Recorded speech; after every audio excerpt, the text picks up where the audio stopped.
Muy buenas noches, bienvenidos señoras y señores en este martes de carnaval. Para los de Gijón, los de Oviedo tenemos que esperar todavía un poquito para salir disfrazados y para disfrutar de ese carnaval.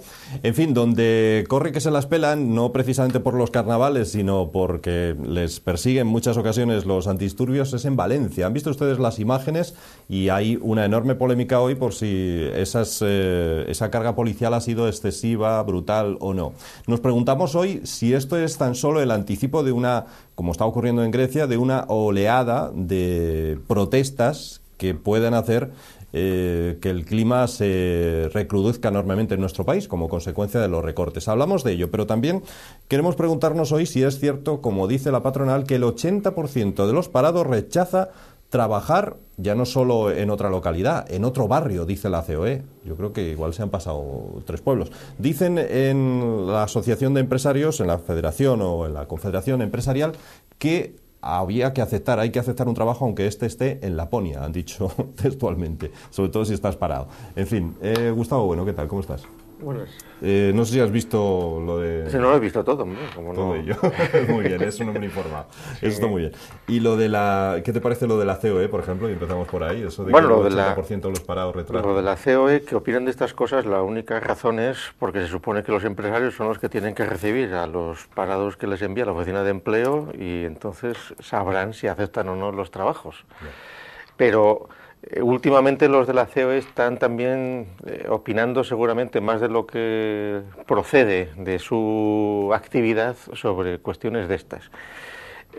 Aquí la clave del asunto es que los subsidios de desempleo durante muchos años se consideraron más como una especie de privilegio que se obtenía cuando uno tenía la desgracia de quedarse en paro, o que incluso se buscaba para poder tener un tiempo pues como de vacaciones pagadas, siendo así que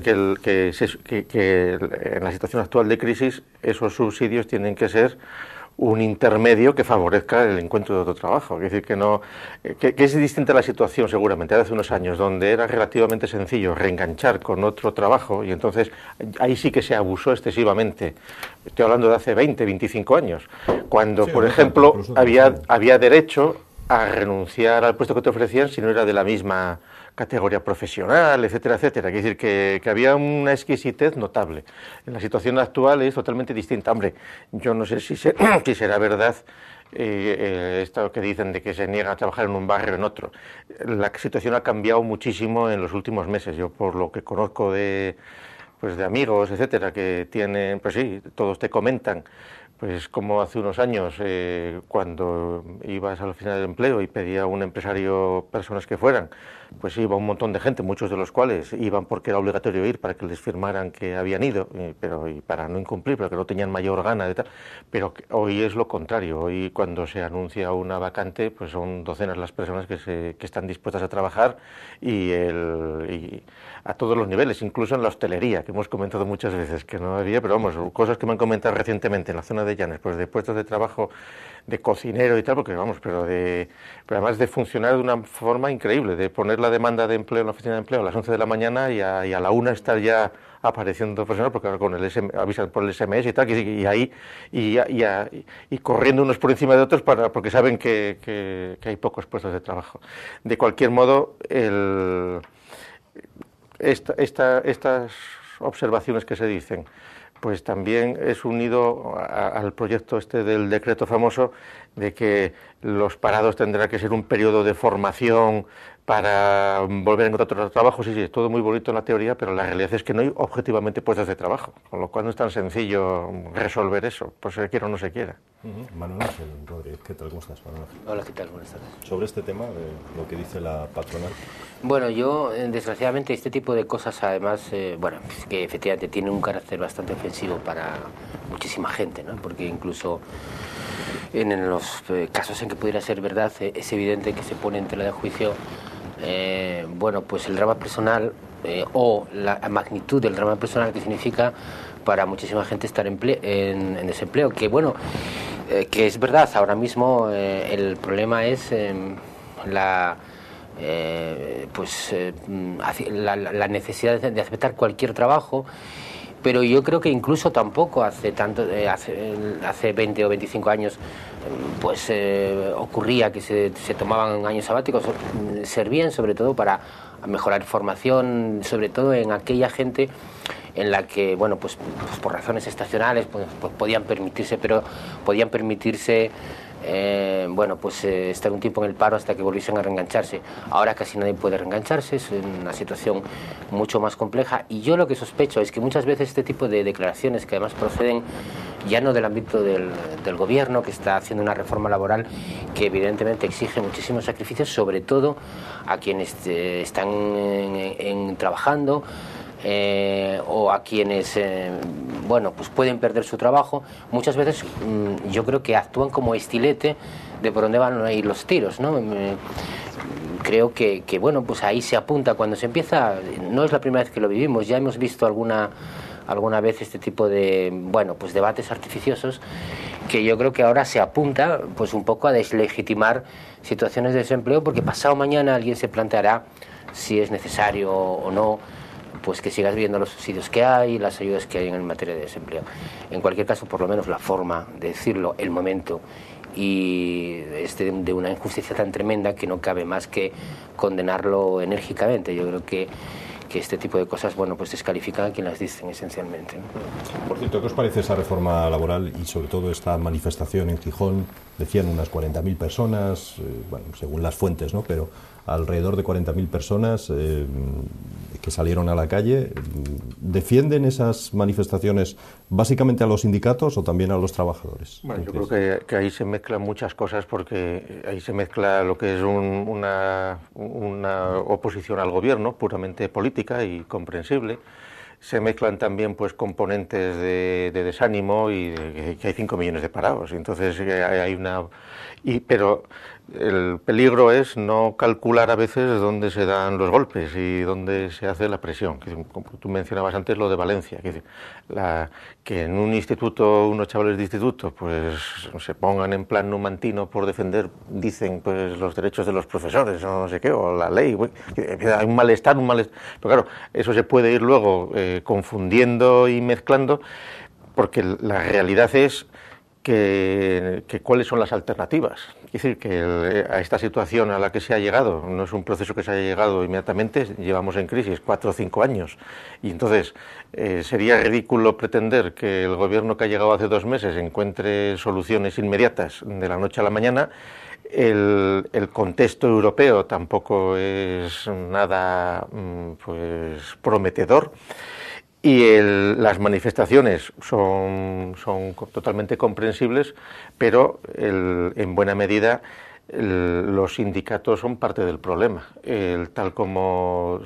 parte del problema en el momento en el que la reforma que se ha hecho, en el sentido de que disocia. La reforma es más importante de lo que aparenta, incluso hasta de lo que los propios mentores de la reforma pueden haber supuesto, ¿no? Porque lo que viene a romper es el concepto teórico ideológico de clase obrera en un conjunto, que es la que mueve los sindicatos, y entonces es como una clase que es la que en bloque tiene que protestar y que definir y decidir lo que vaya a suceder. Es decir, al trasladar las relaciones laborales al marco no ya de un sector o de un gremio, sino de una misma empresa y de las circunstancias de una misma empresa, se rompe absolutamente se rompen los convenios nacionales, se rompen las mediaciones de los sindicatos. Es decir, el cambio es muy grande. Que esas medidas puedan favorecer, no a corto plazo, porque el propio gobierno ha dicho que a corto plazo va a aumentar el desempleo, pero que puedan crear las bases para que pueda haber una recuperación, pues es factible. Es decir, yo conozco un caso de una empresa que cerró en el mes de diciembre, y me decían que si esto se hubiera aprobado hace 2 meses, seguramente no hubieran tenido que cerrar. Es decir, allí era una situación, hubieran podido despedir a media plantilla, hubieran podido sobrevivir la otra mitad. Al no poder llegar a hacer una cuestión de esas, porque tenía que ser un ERE o tal, y era una empresa además a que le debe la administración dinero, que tal, que era viable, estaba totalmente acogotada por las deudas de la administración, etcétera. Y entonces la disolución de la empresa, digamos, en ese caso, pues prácticamente todo lo que pude hacer se ha ido a pagar los restos de la disolución de los contratos, etcétera, etcétera. Hay que darle unos meses al asunto de este Real Decreto. Yo soy muy pesimista en cuanto a que la regeneración de un tejido empresarial y de un tejido de trabajo y de que ese puesto de trabajo se vaya a producir en los próximos años. No hay ninguna razón para que se pueda producir pues, ni en este año ni en el que viene. Bueno, es muy como decir, no, 2012 va a ser un año en blanco, 2013 tal, no, bueno, eso se dijo del año pasado y se dirá el que viene. En Francia, en Italia, en Alemania, en todos los sitios están mal, porque en realidad es Europa la que está en crisis absolutamente, porque hemos estado viviendo por encima de nuestras posibilidades, no producimos absolutamente nada más que ideología, y entonces quiere decir que no hay crisis en China y no hay crisis en Brasil y no hay crisis en la India, quiere decir y entonces claro, ahí las contradicciones son esas, que estas manifestaciones que se están haciendo, estas posiciones maximalistas en las que está todo el mundo, si te las escucha un indio o un brasileño o tal, que están produciendo como chinos para producir barato porque es lo que queremos consumir y que estarían encantados, pues ahí se ven todas las contradicciones en las que estamos ahora a escala global, donde quienes llevamos las de perder es Europa en su conjunto, y España lo lleva bastante crudo por la situación en la que estamos y porque en estos años el eje franco-alemán, etcétera, nos han dejado desarbolados en buena medida desde el punto de vista industrial, etcétera. Hombre, nos queda el turismo, pero no va a dar para tanto. Pero claro, no dará para tanto. Manuel Ángel. Bueno, la reforma laboral yo creo que conculca derechos que la gente esencialmente daba por asumidos, daba por luchados y daba por conseguidos. ¿Para lograr qué? Yo también es verdad que soy esencialmente pesimista, no solo en el corto plazo, sino incluso en el medio, ¿no? Es decir, se supone que flexibilizar los contratos, flexibilizar el mercado laboral va a permitir... Bueno, yo creo que el problema es que seguramente no queremos vivir como los indios y como los chinos, queremos vivir de otra manera, y el problema está en que producir tanto como los chinos o como los indios, pues seguramente no se consigue con llegar a las condiciones laborales que parece plantearse, sino con otro tipo de cosas que es verdad que no se han hecho y que es verdad que probablemente, pues si en algún momento pues cambia nuestro sistema productivo, pues van a ser las que vamos a tener que hacer, y que además pues van a tener que ver con mucha más inteligencia, la capacidad inversora, incluso de las administraciones públicas, pero no solo. En medio de todo esto, lógicamente, pues la gente lo que más que nada expresa en sus manifestaciones no solo es, pues efectivamente, miedo, desesperación, sino también la necesidad de una interlocución. Es decir, esto lo hacen con nosotros, pero ¿con quién, no? Entonces ese mensaje, yo estuve escuchando a los sindicatos también decir que ellos mismos se habían visto un poco sorprendidos porque estamos hablando de lo que se concibe como la primera de una serie de manifestaciones contra la reforma laboral. Bueno, pues probablemente la gente está diciendo necesitamos también unos interlocutores, y unos interlocutores que queremos que sepan que tenemos ese miedo, tenemos esa situación. Yo creo que haría bien el gobierno rectificar cuando menos las formas. Cualquier cambio, incluso los que sean necesarios, incluso los que sean dolorosos en ese mercado de trabajo, solo va a funcionar medianamente bien si somos capaces de hacerlo entre todos. Es decir, si pues se le puede explicar a quienes tienen un puesto de trabajo, si se les puede explicar a quienes no lo tienen, si se le puede explicar a las empresas, y bueno, lógicamente en nuestro modelo las organizaciones sindicales, igual que las organizaciones empresariales, etcétera, bueno, pues son en este momento la vía y la herramienta que la Constitución establece y la que debería ser. El gobierno ha preferido la prisa o ha preferido escuchar la urgencia que se le exige desde Berlín al acuerdo, ¿no? Y yo creo que eso va a poner muchos más obstáculos y va a hacer perder mucha más energía a esas pretendidas mejoras que podría generar cualquier reforma laboral que lo contrario, ¿no? Quizás sería mucho más prudente haber esperado un plazo, haber permitido una negociación en el sentido explícito y haber podido explicar. Bueno, en fin, sí, pero eso quiere decir que hay que seguir hablando. Por lo tanto, si no te pones de acuerdo, es decir, estamos hablando de los agentes que tienen que hacer la reforma, ¿no? No sé, es mi opinión, ¿no? Y en cualquier caso, bueno, escuchar eso e interpretar las manifestaciones de una forma correcta, al final es la gran labor de un político y la gran labor de un gobierno, ¿eh? Se trata de interpretar correctamente qué está diciendo, no ya las organizaciones sindicales que sostienen una voz y un sitio donde decirlo, la gente que va a esas manifestaciones. Y ahí es donde yo, bueno, no estoy viendo al gobierno rápido, en las declaraciones que está haciendo Rajoy, que está haciendo sus ministros. Han sido 7 años en las que no ha habido tales manifestaciones, dicen los críticos de los sindicatos. ¿Pensáis que estos sindicatos han estado a la altura, que están a la altura del...? Manifestaciones hubo en la época del PSOE, de los sindicatos, y huelgas y todo lo que quisiera, una huelga general y todo.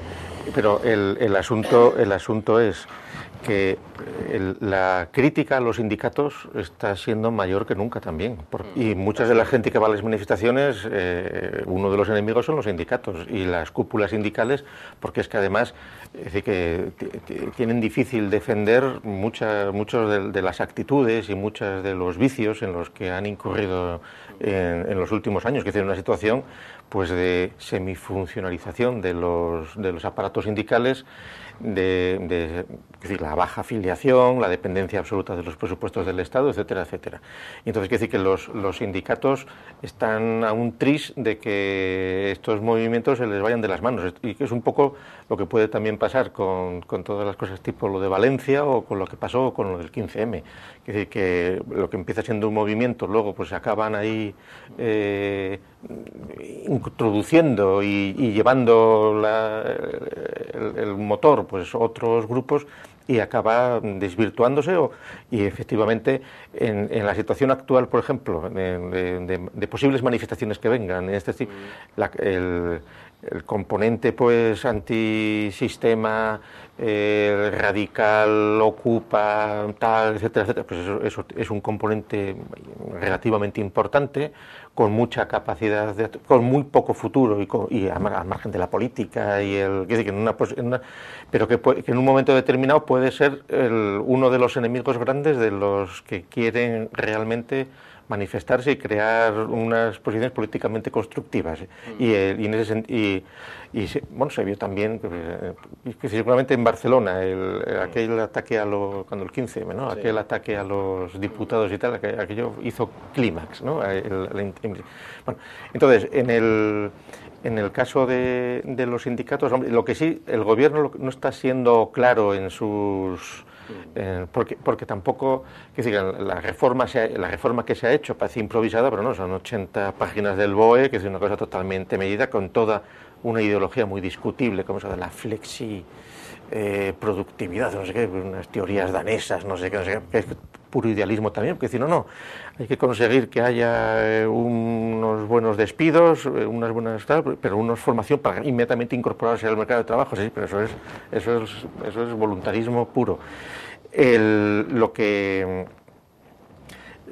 seguramente, después del fracaso de las conversaciones que han tenido, y que seguramente estaban en un punto muerto, porque aquí seguramente lo que hay que empezar a discutir es un poco lo que tú decías antes, es decir, no, los derechos por los que se ha luchado y se han adquirido, etcétera, sí, pero esos no son derechos eternos, es decir, esos son derechos que el cambio de la situación determina Y por ejemplo, la misma apelación a la huelga general es algo que a mí me parece absolutamente anacrónico. Es decir, que la Unión Soviética cayó hace 20 años. Es decir, hoy día ninguna organización sindical, siempre lo primero que te dicen es que son demócratas, no sé qué. La contradicción es total, porque de hecho hay una contradicción entre lo que son los partidos políticos y los sindicatos.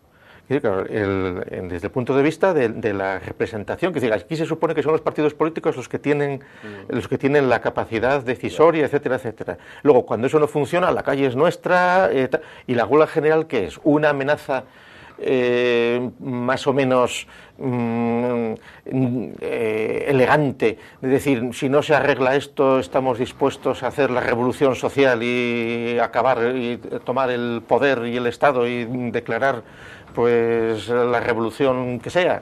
Pues seguramente eso no se lo creía nadie, para bien o para mal, que decir, no te digo porque el personal pues no se está entrenando para la toma del Estado, se está tomando copas o viendo a ver cómo va el fútbol. Es decir, que el grado o sea, las posibilidades reales de un cambio político radical hoy por hoy son prácticamente nulas, Con lo cual la dependencia que tenemos de Europa y de las decisiones es totalmente también muy grande. Las posibilidades de un incremento de las tensiones sociales son también vamos, muy claras.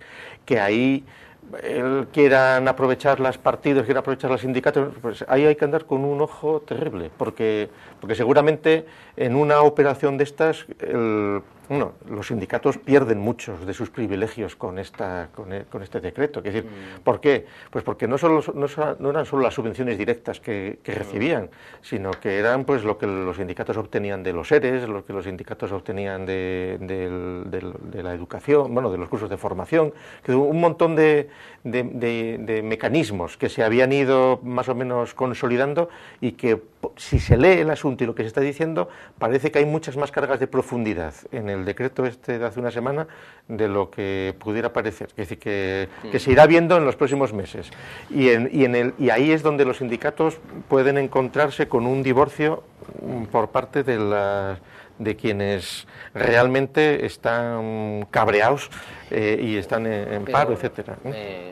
Pero la paradoja es esa, es decir, seguramente las propias organizaciones sindicales o sus cúpulas conocen que les queda pendiente un proceso de modernización muy importante, porque las relaciones laborales han cambiado, porque han cambiado los escenarios, porque han cambiado...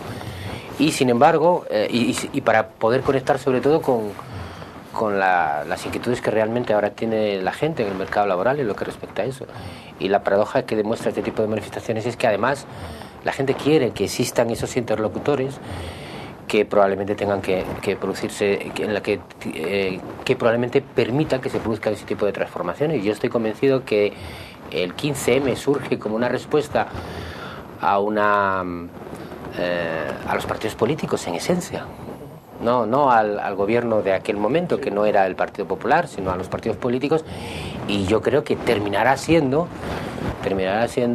pues un elemento revitalizador de los partidos políticos, que sean capaces por lo menos de entender el mensaje y de entender lo que se pretende. Y con las organizaciones sindicales pasará lo mismo. Lo curioso y lo verdaderamente irónico de la situación es que esa apelación a la huelga general de la que hablas, al primero que se le oye es al presidente del gobierno. Quiere decir, estoy básicamente de acuerdo contigo en lo que creo que lo que quieres decir, creo que lo que quieres decir, lo que quiero entender es, a ver, una huelga general es una cosa muy seria.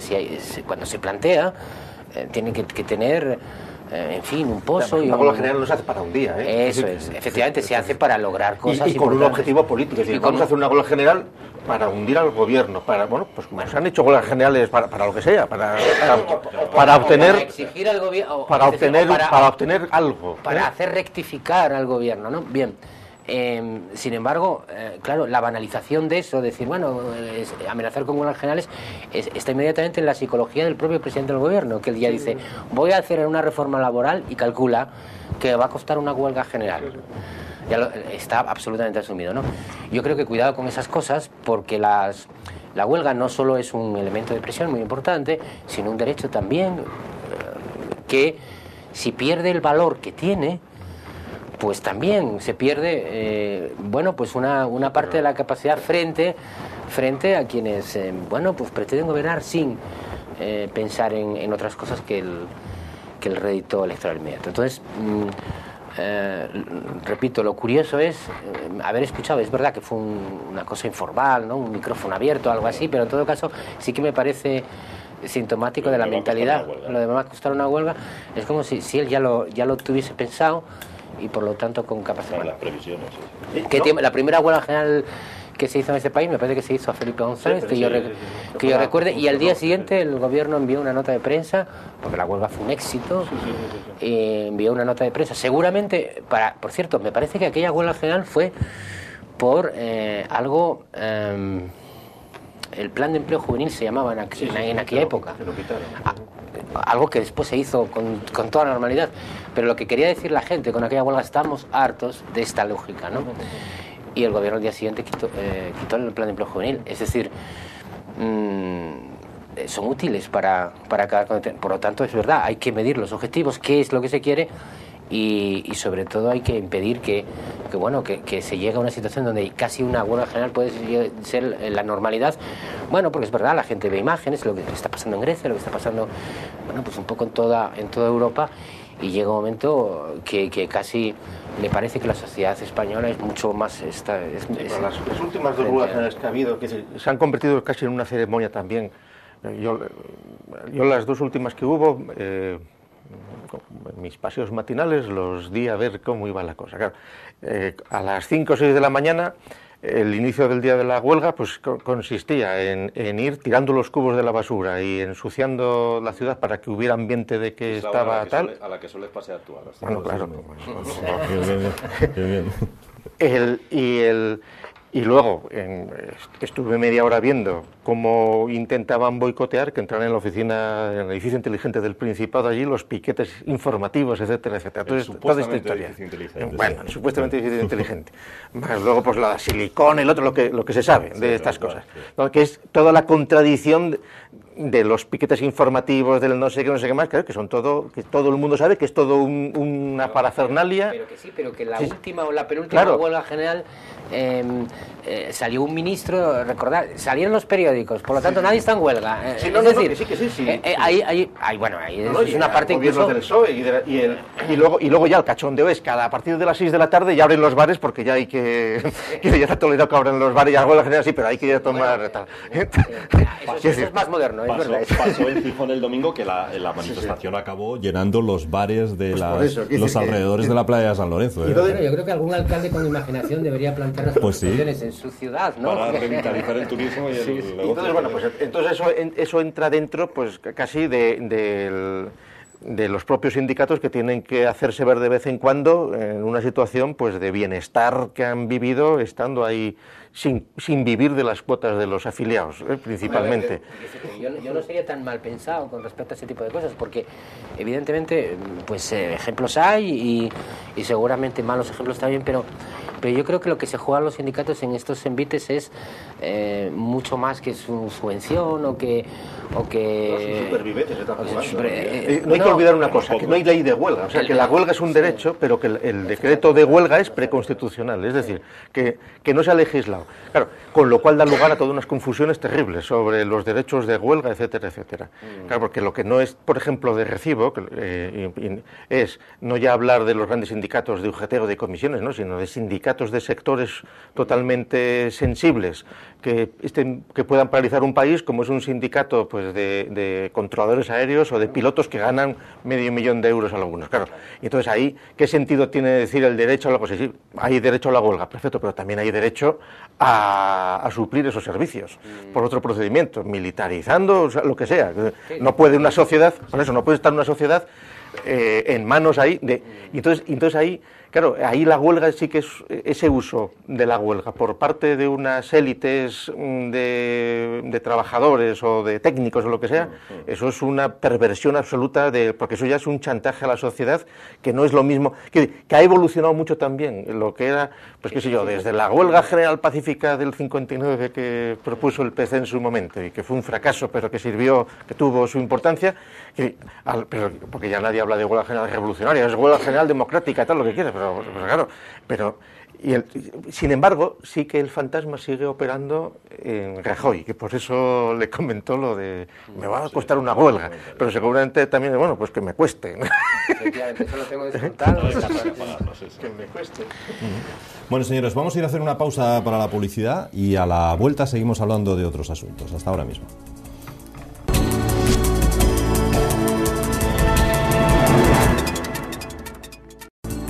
Bueno, pues hablamos de otros asuntos. El marido de la infanta Cristina ya está en España. Ha aterrizado hoy en nuestro país. Lo hace para comparecer ante el juez el próximo día 25, probablemente sábado, además, una de las comparecencias más esperadas de los últimos años, hasta el punto de que se ha especulado incluso de cómo debe llegar el propio Urdangarín, cómo puede pasar desde el coche que le deje allí hasta entrar al juzgado, si debe hacerlo por algún tipo de vía secundaria para no tener que pasar caminando porque pueda estar en peligro su seguridad. Hay 2 manifestaciones convocadas para ese día para recibirle.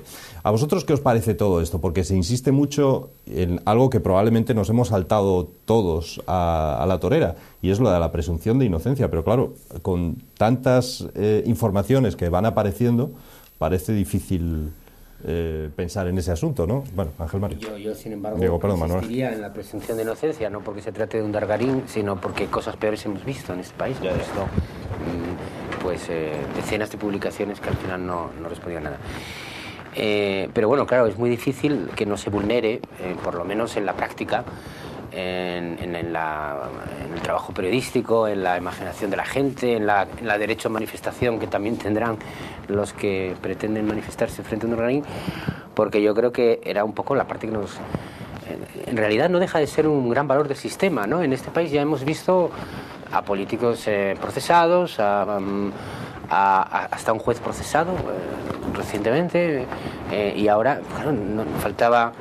Entonces, claro, yo creo que muchas veces esa cuestión esencialmente morbosa de un personaje que actuaba en calidad de empresario y que su fraude pues tiene que ver con la utilización de su imagen, o su posible fraude, ¿no?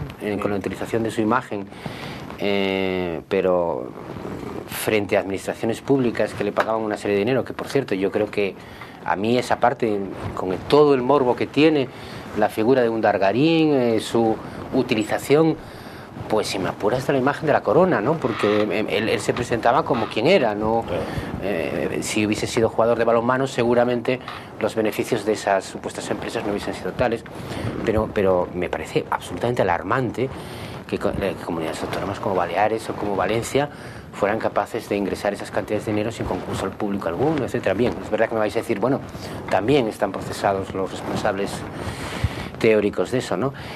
Pero bueno, yo, pues teniendo en cuenta esta circunstancia y sabiendo que en la práctica es muy difícil desligarlo de esa connotación, insistiría en que en todo caso el derecho de presunción de inocencia existe y tendremos que conocer también su defensa. Quiero decirte que hasta ahora hemos visto lo que aparentemente está en el sumario secreto, creo que es secreto, ¿no? Secreto, sí. del proceso, pero bueno, él tendrá su defensa, tendrá sus argumentos y bueno, pues eso yo creo que también hay que verlo, ¿no?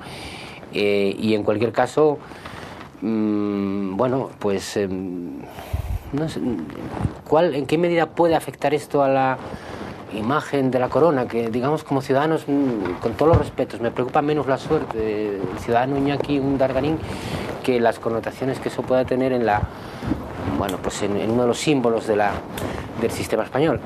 No lo sé, yo creo que en parte lo hace más humano.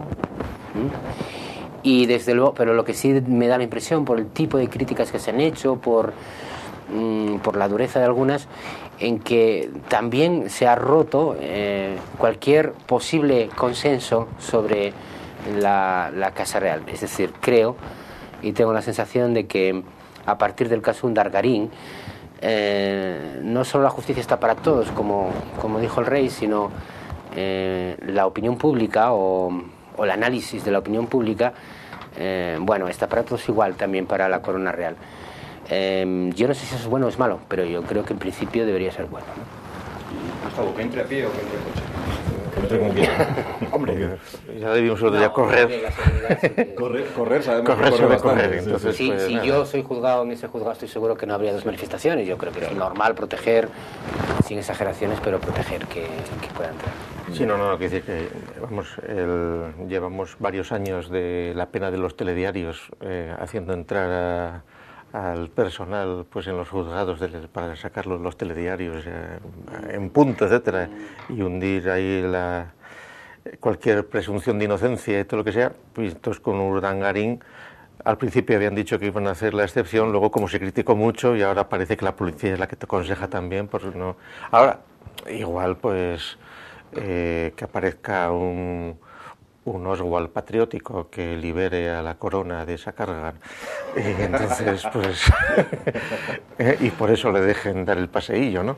Porque vamos a ver, aquí yo presunción de inocencia, por lo que se ha ido diciendo, yo creo que, hombre, pues sí, en plan teórico, pero vamos, que es evidente que hubo una utilización fraudulenta de un montón de dineros y porque si no, lo que está acreditado es que hay cuentas en Suiza, en las islas, no sé dónde, tal, que dice que es un cachondeo absoluto. Hasta el abogado dice que hay errores administrativos. Difícil defensa, pero aquí la clave del asunto es que, como es natural, todas esas entidades públicas, esos gobiernos, esos ayuntamientos que han dado dinero a ese cachondeo de NOS y sus variantes por comprar informes, hombre, en la época aquella ya lejana de Filesa, Malesa y Time Sport se decía que se pagaban informes que ni existían. Aquí por lo menos al parecer le pagaban 600 euros a un chavalete para que copiara por internet. Cortaba y pegaba. Y luego los 600 euros se convertían en 600.000. Es decir, que por lo menos había 15 folios, había una materialidad ahí sobre la que poder justificar el invento. Pero lo que digo, si le daban esas cantidades de dinero, no era por la cara bonita de Urdangarín, sino era porque seguramente estaban imaginando que era dinero con el que estaban financiando a la Casa Real, de alguna manera. Y al menos eso es lo que él decía, o lo que él diría. Dicho de otra manera, o se aclara muy bien todos esos mecanismos, o el daño que hace a la Casa Real es muy grande. Es evidente que en instituciones que ha puesto en marcha la Corona, pues se ha llamado a arrebato para que intervengan empresas públicas y financien, etcétera. Aquí en Asturias, cuando se puso en marcha la Fundación Príncipe, pues no tenía dotación, pero de repente, pues Telefónica, Iberia, Camsa, no sé qué, pum, dio un dinero. Era evidente que tenía un destino y muy bien, perfecto. Y se pone en marcha una institución y está dotada para que tenga una independencia económica, etcétera, etcétera. Claro, aquello, el grado de, digamos, de libertad en las decisiones que aquellas empresas públicas controladas por el gobierno o por el Estado, pues hacían, pues no, era una operación política aceptada. En este caso, la habilidad que ha tenido seguramente este personaje es hacer creer a los que estaban apoyando tal, pues que estaban también apoyando a la Casa Real, porque si no, yo no creo que le hubieran dado esas cantidades de dinero si hubieran sabido que era y dos gandules que se lo estaban llevando no sé dónde. Es decir, ahí él ha estado usando en falso el nombre de la institución. Por esa razón el rey lo aparta ya a Washington hace ya 5 o 6 años. Y al parecer dicen que hizo caso omiso, que no abandonó el asunto y que siguió con el asunto. Y ya pues los comentaristas áureos pues ya dicen, es que claro, es que es un poco ludópata por el dinero, que le gusta el dinero, que no sé qué. Bueno, sí, eso ya es psicología barata. El caso es que el daño que ha hecho el caso Urdangarino y que puede hacer a la imagen de la Casa Real y a la propia estabilidad de las instituciones que en difícil equilibrio están manteniendo la unidad de España es grandísimo. Y que la salida salida es muy difícil. La salida de este caso es muy difícil y dependerá mucho de lo que diga este señor. Por una razón que tiene que ver con la propia idiosincrasia de la Casa Real, que es que de ahí no se puede dimitir. Quiere decir, este señor no se puede ir, sigue siendo el cuñado, ¿no? Pero de una forma más sencilla. Yo soy tan malévolo de pensar que pues que pensaban que estaban financiando. Es sencillamente una cuestión de rentabilidad. Es decir, la Casa Real ha tenido una imagen tan inmaculada, tan omnipresente en la sociedad española desde la transición, y tan mitificada a partir del 23F, etcétera, etcétera, que para cualquier empresa y para cualquier político, sin escrúpulos como tal, Matas o, en fin, u otros, ¿verdad?, fotografiarse al lado de alguien de la Casa Real es una rentabilidad en sí misma. Y por eso le decía al director de deportes, que era amiguete, además de un Dargarín, le decía: lo que venga de ahí, págalo. Oiga, pero es que esto es excesivo, 400.000 euros, págalo. Es decir, bueno, él también pensaba en la rentabilidad personal, hacía su rueda de prensa y con Dargarín, en fin, esto no está al alcance de cualquier alcalde de provincias. Oye, fotografiarse con este señor para hacer una cosa en tu ciudad que además pagas tú. Es decir, eso es lo que ha estallado, es decir, cuando estalla la imagen de la propia Casa Real. ¿Hasta dónde llega eso? Pues no lo sé. Yo la verdad es que es un debate que efectivamente tiene ciertos riesgos. Decía Felipe González en aquel libro que escribió creo que con Juan Luis Cebrián, sí, aquello de: en realidad España es juancarlista, pero no monárquica, ¿no? Y esto es así, es decir, estamos... bueno, pues sí, es verdad que la sociedad española parece reconocer en el rey una figura aceptable, incluso por los que nunca fueron monárquicos, pero esto acaba donde acaba, ¿no? Bueno, bien, también es verdad que la imagen que tiene el príncipe y doña Leticia en este caso es inmaculada, es decir, que eso al día de hoy sí, pero tampoco va a tener las ventajas que seguramente el rey tuvo, no, porque por eso tienen que desmarcarse también radicalmente de este asunto, es decir, porque esto es un asunto de hecho me llama la atención cómo la Casa Real vendió, porque vamos a decirte, digo vendió porque cuando se produce una filtración de la Casa Real a un medio de comunicación, vamos, es una filtración evidentemente interesada, no es como, no se escapa así porque habló uno. Cómo se vendió y se hizo mucho hincapié en el papel del príncipe en la decisión sobre Iñaki. Bueno, la decisión, decisión durísima, ¿no? De, como tú decías, de enviarlo a Washington, del rey. No, pues evidentemente están velando por la continuidad de la Casa Real, no tanto por la veracidad de los hechos, que evidentemente, salvo que estuviésemos ahí, desconocemos si fueron así o fueron de otra forma, ¿no? Lo que parece claro es que no le vamos a ver condenado, quizá porque algunos delitos hayan prescrito, en fin, no me parece que vayamos a verle... Es casi lo de menos. No, pero mira, aquí lo que me parece ridículo es su abogado. Hace una semana dijo: hombre, si ha cometido algo mal y tiene que arrepentirse de algo, se arrepentirá, ¿no? Pero es que no es arrepentirse de algo. Es decir, la única salida airosa, o sea, si son ciertos los hechos y el juicio lo demuestra, la única salida airosa que le queda a Urdangarín es el suicidio. Es decir, por lo que tú has dicho, él no se puede ir. No, bueno, y si no quieres el suicidio, pues de cartujo, enterrarse en vida. Claro, pero es que no tiene otra salida, Y si no, pues Oswald. Claro, es decir, que es la... Harry Oswald. Desde algún tejado. Algún periódico monárquico está ya lanzando. Sí. Bueno, que vamos al Ayuntamiento de Oviedo. ¿Qué os pasa con el Oviedo, que hace unos días se publicaba hablando de las acciones y de un consejo de accionistas? ¿Cómo está ahora mismo este asunto? Hay una situación que para Gustavo, que antes nos confesaba que le interesaba muy poco el fútbol, seguramente es curiosa, ¿no? El Ayuntamiento de Oviedo, es decir, nosotros, con nuestros impuestos, somos el segundo máximo accionista del Real Oviedo. Tenemos el 21,7% de las acciones. ¿El primero quién es? El primero es otro señor, en concreto una sociedad llamada Control Sport, y un señor que seguramente, me equivoco poco en decir que debe ser el más odiado de la ciudad, y que además en este momento está en Panamá.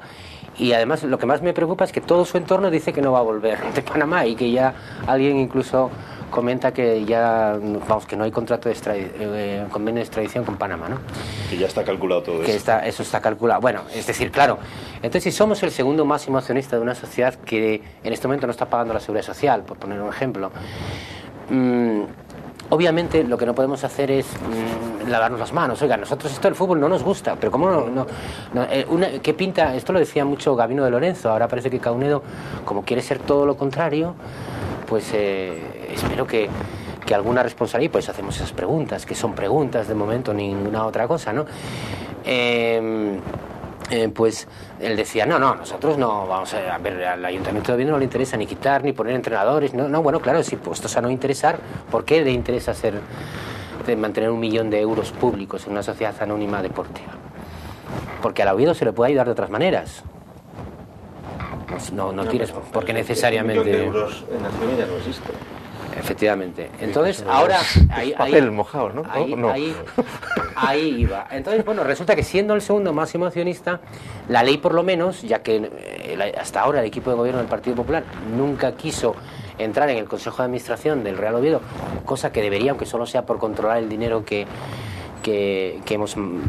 les hemos dado, sí que hay una cosa que es la Asamblea General de Accionistas, que tiene que celebrarse obligatoriamente por ley cada año, y ahí nos dicen el déficit que tenemos, que todos los años aumenta en 1,5 millones, 2 años, yo no sé, en 2 millones, no sé cómo lo hacen, pero son regulares en la forma de jugar, ¿no? Pero en el déficit siempre, sobre 1,5 millones, 2, con lo cual llevamos acumulando unos cuantos millones. ¿Y quién financia eso? Hasta ahora lo financiaron recursos públicos. Ahora no lo financia nadie, por lo tanto ya veremos lo que va a ocurrir. Digo recursos... Ni bancos, ni... O sea, ¿se debe a la Seguridad Social, por ejemplo?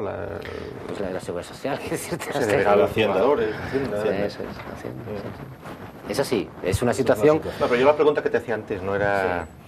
Sí. Ya sé quién es el... Pero como yo no soy seguidor del fútbol, pero esto evidentemente este culebrón lo sigues más o menos. Sí, que esto pero entonces yo todavía no estoy seguro de que no haya propietarios en la sombra, ¿no? Es decir, que pero si conocéis bien los entramados societarios, porque ahí hay varias muchas trampas, ¿no?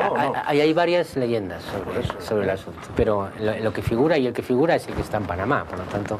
¿Y por qué no se pudieron llegar a esos acuerdos de venta que hubo hace 1 año, 2 años? Porque luego hay cosas que debe haber ahí cláusulas y dependencias. Las acciones que tiene el que vende están ignoradas y pendientes de una deuda, y por lo tanto pues yo supongo que esos señores que saben que se invierten en un club de fútbol tienen que, además de pagar las acciones, poner un dinero para rehabilitarlo, etcétera. Dice, no, pero es que además todo esto de deuda, pues me imagino que ni el más pintado pues querrá. Yo estuve en la manifestación que hubo, ¿qué sería? Hace 4 o 5 años, una manifestación que hubo en el ayuntamiento, muy importante. Sí. Y quedé sorprendido, porque fue la primera vez que en esa manifestación aprecié la cantidad de ovetenses que viven lo del Real Oviedo y lo del fútbol. Quiere decir que como es un sentimiento efectivamente muy arraigado y muy difícil y dispuesto a soportarlo todo. Y además yo creo que profundamente identificado, porque en algún momento fue vapuleado, claro. Es decir, cuando aquella gran idea que tuvo el alcalde, la época de cambiar del equipo, etcétera. Bueno, yo creo, alguien decía, y no me parece ni una metáfora ni una ironía, que probablemente Gabino Lorenzo fue la persona que más hizo por el Real Oviedo, porque seguramente sin aquella estrategia belicosa, el oviedismo no tendría ahora mismo... hubiese desaparecido seguramente el club. Y luego teniendo la ciudad un estadio como el que tiene, que es de primera, ¿no? Sí, bueno, y luego sirve para el concierto de Maná. Y bueno, sí, ya lo sé, pero que en principio tendría que ser... Y que nos ha costado que lo pagamos el año pasado, lo terminamos de pagar el año pasado. Ahora lo tenemos pagado. Y ahí no hay mecanismos ahí. Bueno, yo es decir, que cuando tú has hecho estas preguntas aquí al pleno, a lo que sea, ¿no hay algún mecanismo como segundo accionista, ausente el primero, pijonada de lo que sea, pues de hacerse con el asunto? Aunque luego, sí, y digo, para clarificar la situación, lo cual no quiere decir nada, porque menuda patata caliente que es el Oviedo hoy, ¿no? Con el pufo que tenga y con el futuro que tenga. El Ayuntamiento de Oviedo tiene el 21% de las acciones y el máximo accionista debe tener el 30%, es decir, el resto son pequeños accionistas que evidentemente todos juntos con el ayuntamiento, pues claro que tendrían la mayoría. Será difícil, me imagino, ponerlos a todos de acuerdo, y sobre todo nadie tiene la voluntad de hacerlo por lo que tú dices, porque no creo que nadie quiera tal. Bien, entonces las preguntas iban, primero porque sabemos que hemos pedido información, es decir, la Junta General de Accionistas del año 2011 no se celebró. Además, eso vulnera la ley y vulnera los derechos de los accionistas, de todos, de los pequeños, pero también el del Ayuntamiento de Oviedo. Bueno, esperamos que se celebre, ¿no? Es decir, ¿cuándo se va a celebrar? Porque la primera iniciativa que tuvo Agustín Iglesias Caunedo fue reunirse con el único que queda en España del Consejo de Administración, que es el señor Martín Vaca. Es un consejo en el exilio. ¿Todos están fuera o qué? Y segundo, como parece que se plantea como solución... No, bueno, a ver, claro, son tres. Uno no ha ido nunca, otro está en Panamá y este señor, Martín Vaca, es el que queda aquí, que además también alguien me dijo que está, vamos, preparando las maletas, o sea que, por lógica, porque es el que le va a caer todo, ¿no? Bien, entonces... queremos saber, queremos saber esencialmente qué ha contestado la sociedad a eso, ¿no? Porque los obetenses y los accionistas más, pero en general los obetenses, que somos todos accionistas, de los que tenemos 1 millón de euros. Y en segundo lugar, parece ser que una de las soluciones que se plantean es la reducción de capital. Se supone que al reducir el capital, pues permitirá o facilitará opciones de compra, etcétera, etcétera. Claro, lo que pasa es que reducir el capital, evidentemente las acciones no valen nada. No, el club está en quiebra técnica. Es decir, debe más que lo que valen las acciones, ¿no? ¿O no? Sí, pero no está en quiebra formalmente declarada. Formalmente no, claro, declarada no. De hecho, reducir el capital, entre otras cosas, parece ser que sirve para eso, para evitar un acordeón ahí. Efectivamente. Claro, lo que pasa es que eso, cuando estamos hablando de dinero público, a mí me gustaría saber, que es un poco lo que pregunto, si lo podemos aceptar sin más, es decir, si nuestros juristas no dirán, oiga, esto no lo podemos aceptar, ¿no? Y además, sobre todo, me gustaría saber para qué es. Si lo aceptásemos, ese sacrificio que primero consistió en poner 1 millón de euros de toda la gente, que lo podíamos haber puesto. ¿Las marcas de quién en una son? Escuela ¿Del club infantil? o son del Oviedo? Las marcas son del Ayuntamiento de Oviedo. Son del Ayuntamiento las marcas, claro. Cedidas, además, al Oviedo. No, pues eso es una ventaja, en principio. Las marcas que valen 0 euros, pero se van 3 millones de euros. Pero eso... Pero, que diga, ahí seguramente la operación jurídica compleja, o sea, porque el problema jurídico es el pufo que tiene la institución y el que se sepa y el que no se sepa, que pueda tener con todas esas empresas ignoradas y todo lo que se quiera. Con lo cual, una solución, y ahí el problema está en la herencia institucional de los pufos anteriores.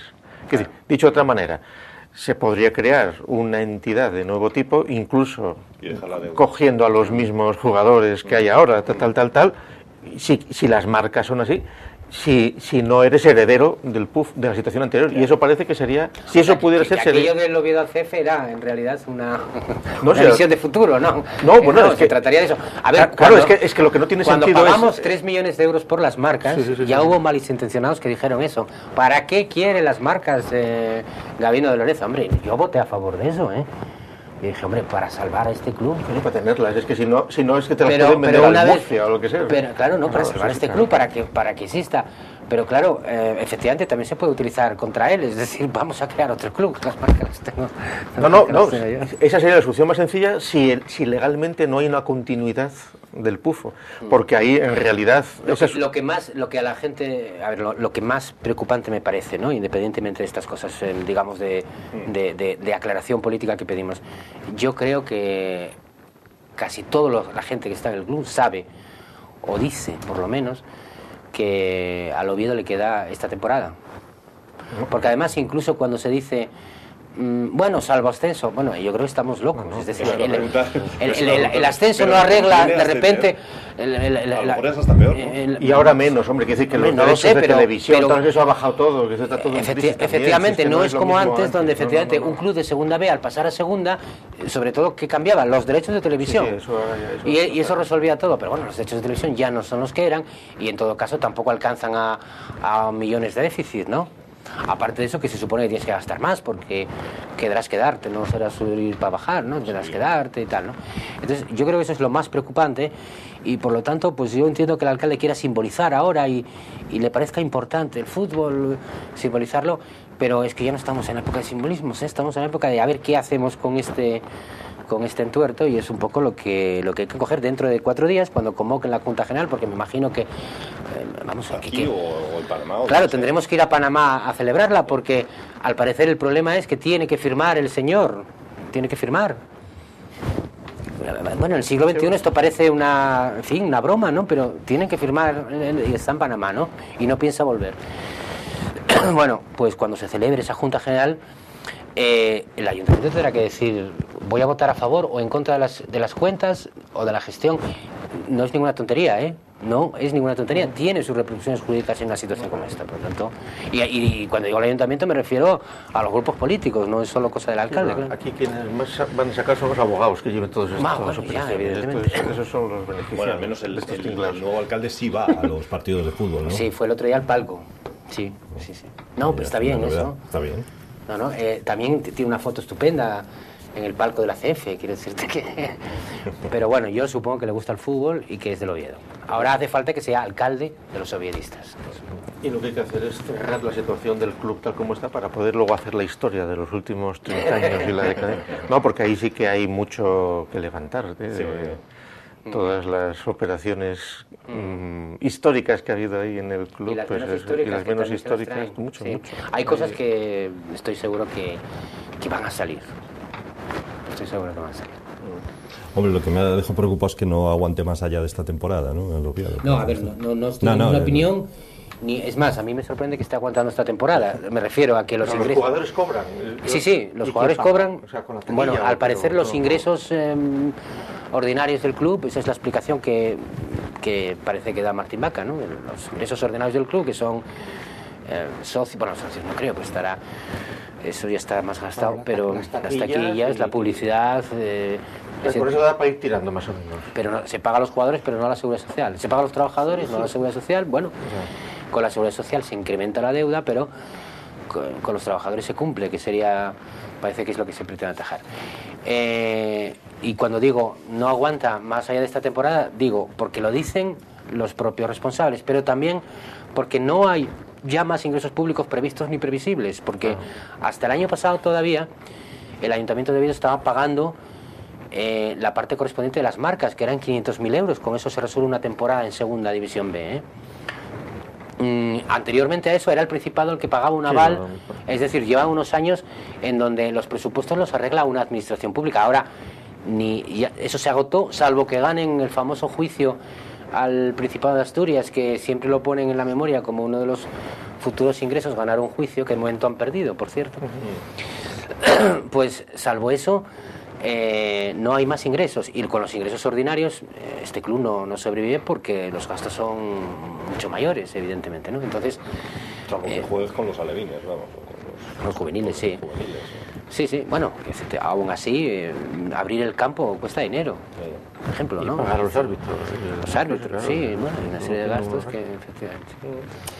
Bueno, señores, que acabamos con una última cosa. Parece que a estos de los guiñoles franceses les ha dado con los deportistas españoles. La última, ha salido esta misma tarde, supongo que en los próximos días también se hablará de ello, es darle un Goya a Alberto Contador. El Goya al mejor actor para Alberto Contador por su papel de ciclista no dopado, dicen los de los guiñoles franceses.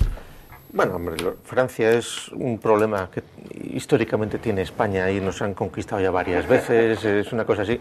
Esto se resolvería de una manera también ejecutiva, pero también ejecutiva, pero bueno, quiero decir, los franceses ya apuntaron maneras ya en la batalla de Lepanto, entonces convirtiéndose en elementos vidriosos y traidores. Y desde entonces, pues, ¿qué vamos a decir? Es decir, ya la época de Bernardo del Carpio y en la época de Napoleón. Ahora este año es año de bicentenario de la Constitución de Cádiz, gracias a los franceses, etcétera. Entonces es normal que digan estas cosas, pero bueno, ellos, sin embargo, tienen a Sarkozy y a esa señora Bruni, que es la envidia que tenemos los demás, ¿no? Sí. Yo me niego a ponerme patriótico con estas cosas, evidentemente constatando la tremenda... Porque además, esto primero es un programa de humor, que hace una televisión que gracias a nosotros y a nuestra indignación se debe estar fomentando una audiencia espectacular. Hasta yo mismo tengo ganas de ver si cojo Canal Plus Francia, ¿no? Bueno, y salvo con humor, no deberíamos dejar de resolverlo. Alguien decía en la red hace poco que el primer doping de la historia era francés, ¿no? Porque Asterix y Obelix ahí andaban por ahí con una pócima mágica para golpear a los romanos, por lo tanto, pues... y me parece, de verdad, que me parece excesivo llevar esto a una cosa de Estado, etcétera, como parece que se ha hecho. Dicho esto, es bastante evidente que nuestros deportistas son mejores que los suyos, eso no podemos negarlo, y claro, pues eso, si nos pasase al revés, hombre, ellos organizan un Tour de Francia, al que se están muy orgullosos, y si no hacen más que ganar a los españoles, pero es que se ponen a organizar tenis y no hacen más que ganar a los españoles, y van a los tíos y ganan también un mundial de fútbol, y encima está la Fórmula 1, seguramente ya no la echan en Francia, ¿no? Porque... bueno, cuando ellos ganan algo es por esas colonias que todavía mantienen, porque esto es mucho hablar del Imperio Español, pero ellos todavía tienen colonias, los franceses, ¿eh? Sí, bueno, sí.